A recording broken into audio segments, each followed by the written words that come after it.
اور بے پرواہی سے دوسرے کاموں میں یوں مصروف ہو گیا جیسے مجھے اس کی کوئی پرواہ ہی نہیں، اگرچہ اندر سے میرے دل میں بڑی ہلچل مچ رہی تھی کہ یہ شخص لال کو اٹھا کر کسی دوسرے جوہری کی دکان پر نہ لے جائے، مگر معلوم ہوتا ہے وہ مجبوری کے ہاتھوں بہت پریشان تھا۔ اس نے بھرائی ہوئی آواز میں کہا، اچھا جناب، جو آپ فرماتے ہیں وہ درست ہوگا، مگر اس وقت تو یہ لال مجھ سے خرید ہی لیجئے، آپ کا بڑا احسان ہوگا مجھ پر۔ اس کی یہ بات سن کر میں سمجھ گیا کہ شکار پھنس چکا ہے اور یہ اپنا قیمتی لال میرے ہاتھ اونے پونے بیچ ہی ڈالے گا۔ میں نے ہمدرد بن کر کہا، ارے میاں، اس میں احسان کی کیا بات ہے؟ جو خدمت مجھ سے ہو سکتی ہے وہ کرنے کے لیے تیار ہوں، فرمائیے اس کے کتنے پیسے دے دوں؟ اجی جناب، اب میں اپنے منہ سے کیا عرض کروں؟ جو قیمت آپ مناسب خیال کریں دے دیں۔ پہلے تو میں نے سوچا کہ اسے 1000 دینار دے دوں، لیکن پھر بے ایمانی نے مجھے ورگلایا کہ 1000 دینار تو بہت زیادہ ہیں، اگر دینے ہی ہیں تو 20 درہم دے کر یہ لال ہتھیا لو۔ ہاں، حالانکہ میں اچھی طرح جانتا تھا کہ 20 درہم میں تو ایک معمولی موتی بھی نہیں ملتا، اور کہاں یہ اتنا بیش قیمت لال جس کی قیمت کم از کم 1 لاکھ سونے کی اشرفیاں ہوں۔ غرض میں نے صندوق کھول کر 20 درہم کے سکے نکالے اور اس شخص کے ہاتھ میں تھما دیے۔ اس نے انتہا حیرت و تعجب سے پہلے ان 20 درہم کے سکوں کو دیکھا، پھر میری جانب تکنے لگا۔ جناب عالی، کیا صرف 20 درہم عنایت فرمائیے گا؟ اس نے پوچھا۔ اس لال کی قیمت صرف 20 درہم؟ تو اور کیا، ساری دکان تمہیں دے دوں؟ میں نے ناراض ہو کر کہا۔ اگر یہ قیمت منظور نہیں تو جاؤ، راستہ ناپو، آ جاتے ہیں صبح صبح پریشان کرنے کے لیے۔ وہ کوئی بہت ہی شریف اور غیرت مند آدمی تھا۔ اس نے ٹھنڈی آہ بھری مجھے سلام کیا اور 20 درہم کی معمولی رقم وصول کر کے چلا گیا۔ اس کے جاتے ہی میں نے جھپٹ کر لال اٹھایا، اسے چوما اور جھٹ سے اپنی تجوری میں بند کر دیا۔ واہ رے میرے مولا، صبح صبح ہی کیسے زبردست نفع کا دھندا کرا دیا۔ اب میں اسی لال کے عوض 1.5 لاکھ سونے کی اشرفیاں بڑی آسانی سے جب چاہے حاصل کر سکتا تھا۔ اس کے 2 دن بعد کا ذکر ہے کہ میں منہ اندھیرے اپنی دکان پر آیا۔ اس وقت سارا بازار بند تھا۔ میں ہی ایسا دکاندار تھا جو سورج نکلنے سے پہلے دکان کھولنے کا عادی تھا تاکہ گاہک سب سے پہلے میری دکان پر ہی آئیں۔ تھوڑی دیر بعد میں نے باہر سڑک پر گھوڑے کے ٹاپوں کی آواز سنی۔ یہ سمجھ کر کہ شاید کوئی گاہک آیا ہے، میں نے دکان سے باہر جھانکا۔ کیا دیکھا کہ ایک شخص گھوڑے پر سوار چلا آتا ہے۔ میری دکان کے سامنے پہنچتے ہی یکا یک وہ گھوڑے کی پیٹھ پر سے زمین پر گرا اور کوئی آواز نکالے بغیر مر گیا۔ سوار کے گرتے ہی کئی راہگیر اور کام کاج پر جانے والے مزدور اور ایسے ہی دوسرے آدمی دوڑے ہوئے آئے اور آتے ہی مجھے گھیر لیا، کیونکہ بدقسمتی سے میں گھڑ سوار کے گرتے ہی اپنی دکان سے نکل کر اس کے قریب پہنچ گیا تھا، اور میرا ارادہ تھا کہ جو کچھ اس کی جیب میں ہوگا وہ نکال کر اپنے قبضے میں کر لوں گا۔ ان لوگوں نے آتے ہی مجھ پر حملہ کر دیا، کوئی جوتے مارنے لگا، کسی نے گھونسے لگائے اور کوئی مجھے لکڑی سے پیٹنے لگا۔ وہ سب ایک آواز ہو کر یہی کہتے تھے کہ گھڑ سوار کو تم نے مارا ہے۔ میں لاکھ دہائی دیتا کہ میں نے اسے مارنا تو ایک طرف ہاتھ تک نہیں لگایا، لیکن کسی نے میری ایک نہ سنی۔ آنن فانن لوگوں نے میری مشکیں باندھ لیں۔ میں نے اپنے تاجر بھائیوں اور دوسرے ان دکانداروں کو مدد کے لیے پکارا جو اپنی اپنی دکانیں کھول چکے تھے، لیکن کوئی مدد کے لیے نہ آیا۔ سب دور کھڑے تماشا دیکھتے رہے۔ دراصل وہ سب میری بے ایمانیوں اور دھوکے سے اچھی طرح واقف ہو چکے تھے اور مجھ سے نفرت کرنے لگے تھے۔ اتنے میں شہر کا کوتوال سپاہیوں سمیت آ گیا۔ وہ بھی مجھ سے جلتا تھا، کیونکہ ایک موقع پر میں نے اس کی بیوی سے سونے کے ایک ہار کی 4 گنا قیمت وصول کی تھی۔ کوتوال نے آتے ہی پہلے تو میری خوب ٹھکائی کی، پھر گرفتار کر کے شہر کے حاکم کی عدالت میں لے گیا۔ شہر کا حاکم نہایت بدمعاش اور بے ایمان آدمی تھا۔ ایک مرتبہ وہ میری دکان پر آیا تھا اور حکومت کا رعب جتا کر کچھ جواہرات لے جانے کی کوشش کی تھی، مگر میں نے اسے بے عزت کر کے نکال دیا تھا۔ اب جو اس نے مجھے اس حال میں دیکھا تو بہت خوش ہوا، اور یہ سن کر میں نے گھڑ سوار کو جان سے مار ڈالا ہے، فوراً میرے سزائے موت کا حکم سنا دیا۔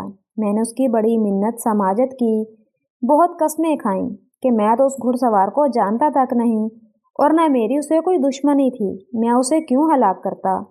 مگر حاکم نے میری کسی بات پر کان نہ دھرا اور جلاد کو بلا کر مجھے اس کے حوالے کر دیا۔ قتل کے مجرم کو سورج نکلنے سے پہلے موت کے گھاٹ اتارا کرتے تھے، چنانچہ جلاد نے مجھے موت کی کوٹری میں رات بھر کے لیے بند کر دیا۔ میں اپنی زندگی سے بالکل مایوس ہو چکا تھا کہ یکایک آدھی رات کے وقت کوٹھڑی کا دروازہ کھلا اور شہر کا حاکم اندر داخل ہوا۔ میں اسے دیکھ کر کھڑا ہو گیا، وہ اکیلا ہی آیا تھا اور جلاد کو اس نے دروازہ کھلوا کر رخصت کر دیا تھا۔ جناب، خدا کے لیے مجھ بے گناہ پر رحم کیجیے۔ میں جھٹ اس کے قدموں پر گر پڑا، میں بالکل بے گناہ ہوں۔ آہا ہا ہا ہا ہا، حاکم نے قہقہا لگایا، تم بہت بدمعاش اور بے ایمان آدمی ہو، ہم تمہیں اچھی طرح جانتے ہیں۔ میں تو مدت سے اس فکر میں تھا کہ تم کسی طرح میرے پھندے میں پھنسو۔ اب صبح سورج نکلنے سے پہلے پہلے تمہاری گردن اڑا دی جائے گی۔ حضور، میں اپنے کیے پر نادم ہوں۔ ایک روز آپ میری دکان پر تشریف لائے تھے اور میں نے آپ سے گستاخی کی تھی، اس کی معافی چاہتا ہوں۔ معافی سے کام نہیں چلے گا بیوقوف جوہری، حاکم نے مجھے دھمکاتے ہوئے کہا۔ ہم نے سنا ہے تو نے بڑی دولت جمع کر لی ہے، کچھ اس میں ہمارا بھی حصہ ہے یا نہیں؟ اب میں اس کمینے کا مطلب سمجھا، وہ مجھ سے جان بخشی کی رشوت مانگ رہا تھا۔ میں نے کانپتی ہوئی آواز میں کہا، میری دولت آپ ہی کی ہے جناب، جو حکم کریں پیش کر دوں۔ ٹھیک ہے، وہ ہنس کر بولا، اب آئے سیدھی راہ پر۔ اسی وقت منہ پر کپڑا لپیٹ کر ہمارے ایک آدمی کے ساتھ اپنی دکان پر جاؤ اور 1,00,000 اشرفیوں کے جوہر تھیلی میں بند کر کے اس کے حوالے کر دو۔ پھر صبح ہماری عدالت میں پیش ہونا۔ رحم کی ایک درخواست تمہاری جانب سے عدالت میں دی جائے گی۔ ہم نے چند گواہوں کا انتظام کیا ہے جو یہ گواہی دیں گے تم نے اس گھڑ سوار کو ہلاک نہیں کیا۔ اس کے بعد ہم تمہیں رہائی کا حکم دے دیں گے۔ اور یوں اس موذی حاکم کو 1,00,000 اشرفیوں کے ہیرے جواہرات رشوت میں دے کر میں نے اپنی جان بچائی۔ اس واقعے کے بعد ہونا تو یہ چاہیے تھا کہ میں نصیحت پکڑتا اور آئندہ کے لیے دھوکے، فریب اور بے ایمانی سے توبہ کر لیتا، لیکن ہوا یہ کہ پہلے سے بھی زیادہ دولت کمانے کا لالچ بھوت بن کر مجھ پر سوار ہو گیا۔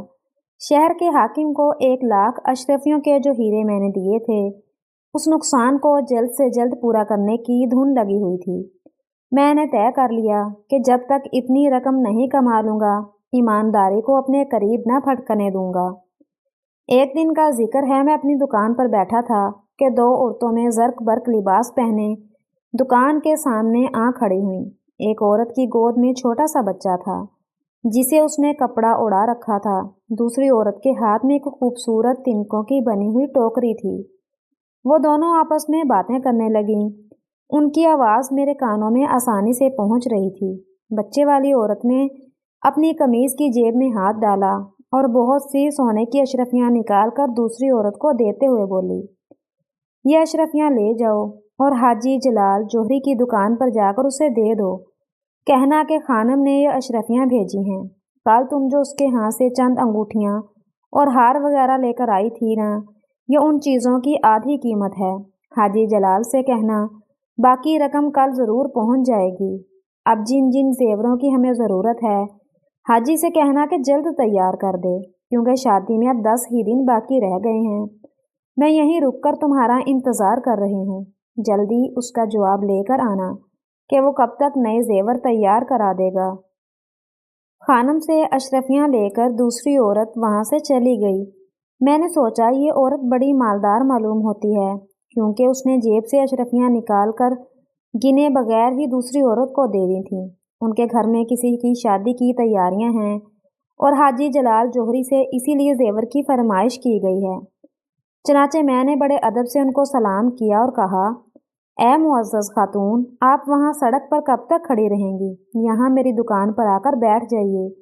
یہ سنتے ہی وہ عورت کچھ شرمائی، پھر جھجکتی ہوئی آئی اور دکان کے بیرونی حصے میں بیٹھ گئی۔ میں نے کہا، معزز خاتون، کیا میں پوچھ سکتا ہوں کہ حاجی جلال جوہری سے آپ نے کون کون سے زیور کن کن داموں خریدے ہیں؟ یہ میں اس لیے پوچھ رہا ہوں کہ حاجی جلال کچھ اچھا تاجر نہیں ہے، وہ زیادہ رقم وصول کرنے میں بہت بدنام ہے۔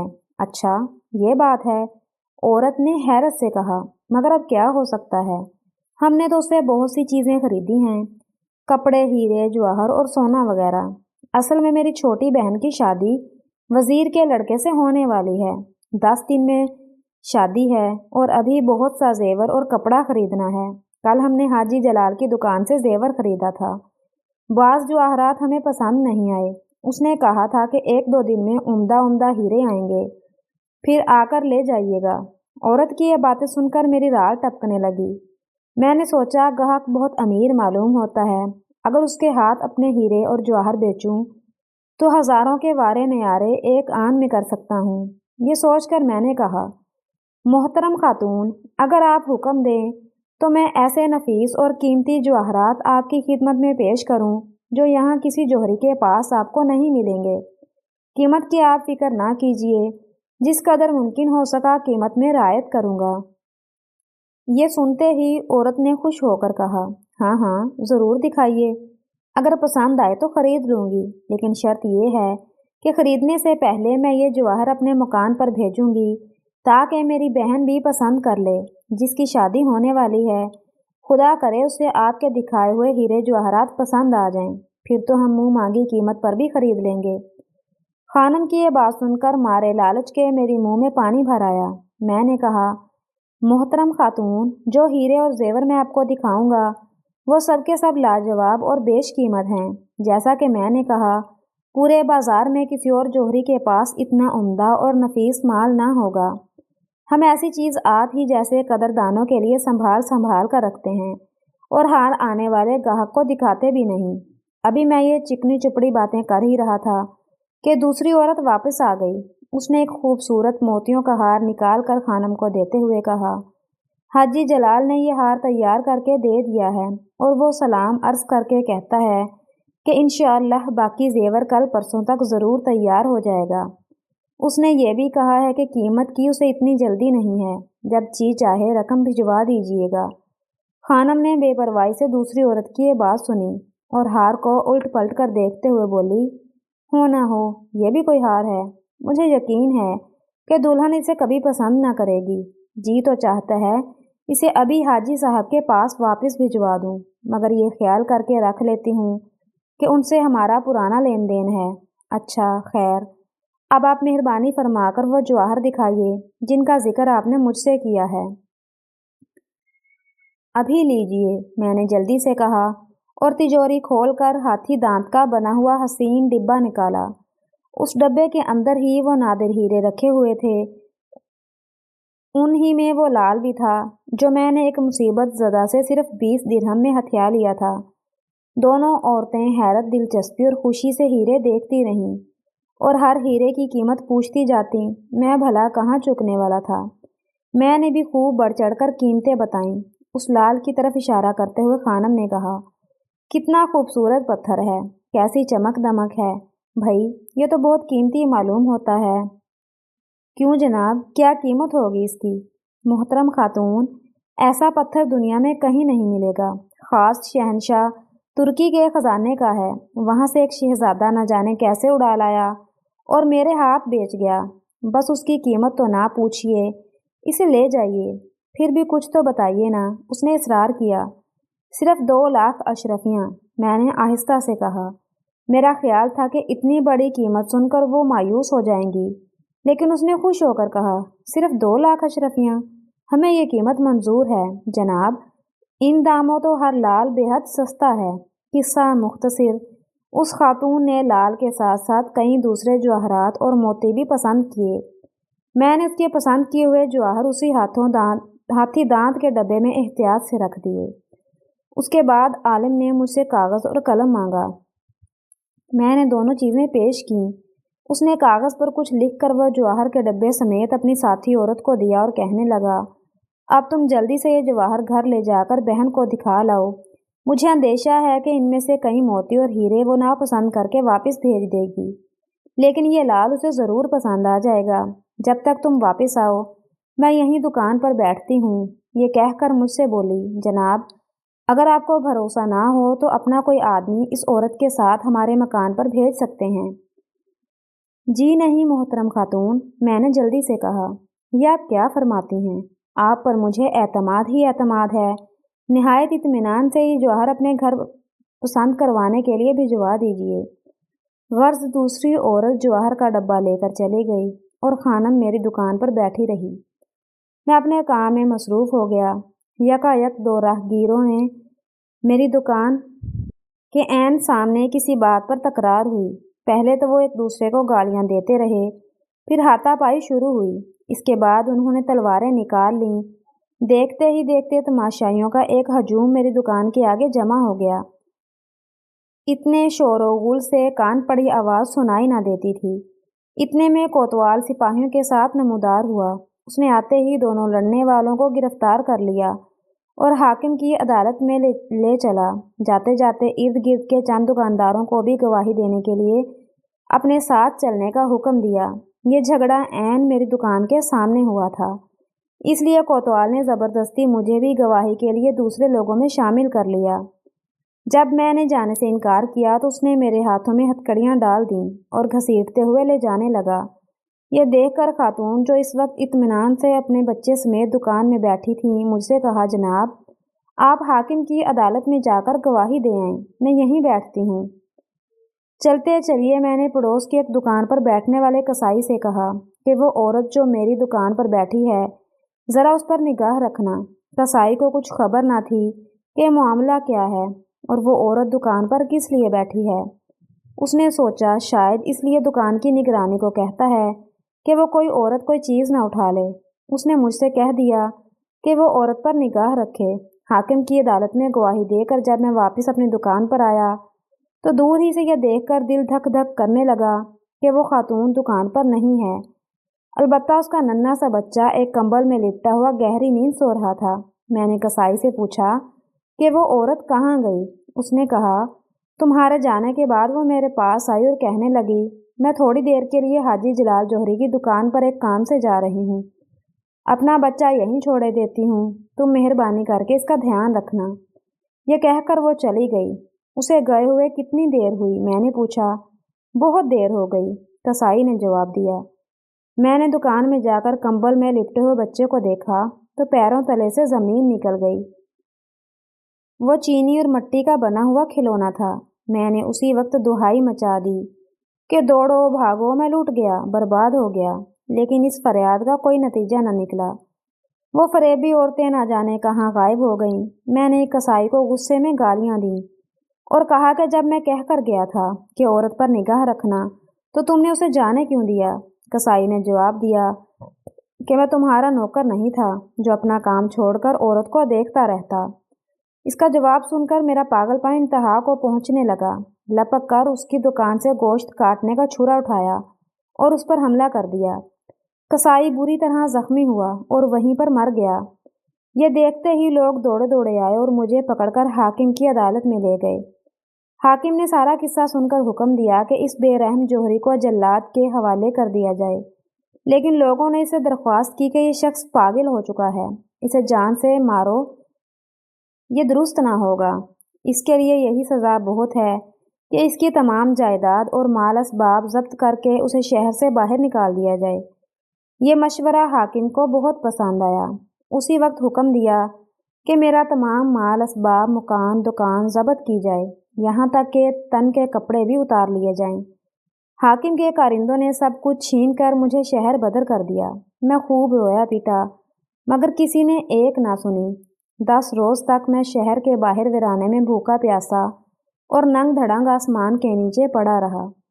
11ویں دن جب بھوک پیاس کے ہاتھوں میری جان لبوں پر تھی، صحرا کی جانب سے ایک اونٹ سوار آیا اور میرے پاس آ کر اونٹ سے اترا۔ اس نے مجھے کھانے کے لیے کھجوریں دی، پینے کو پانی دیا اور پہننے کو کپڑوں کا ایک جوڑا دیا۔ کھجوریں کھا کر اور پانی پی کر میری جان میں جان آئی اور میں نے اپنے محسن کا شکریہ ادا کیا۔ اس نے مسکرا کر کہا، کیوں میاں جوہری، تم نے مجھے پہچانا؟ میں نے غور سے اس کی صورت دیکھی لیکن کچھ یاد نہ آیا کہ اسے کہاں دیکھا تھا، البتہ صورت جانی پہچانی لگتی تھی۔ میں نے کہا، بھائی ایسا لگتا ہے کہ تمہیں اس سے پہلے کہیں دیکھا ضرور ہے، مگر کہاں، یہ یاد نہیں آتا۔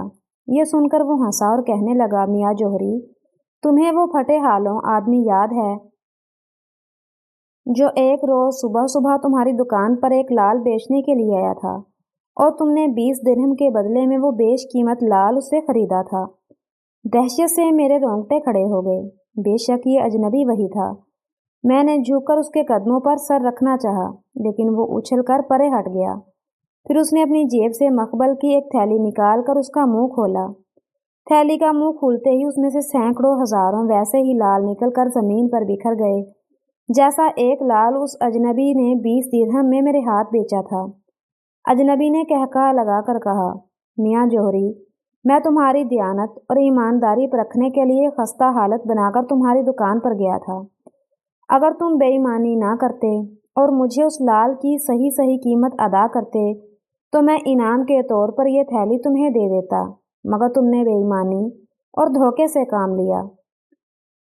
اس کا نتیجہ بھی تم نے دیکھا کہ سب کچھ تم سے چھین لیا گیا اور تم ان حالوں کو پہنچ گئے۔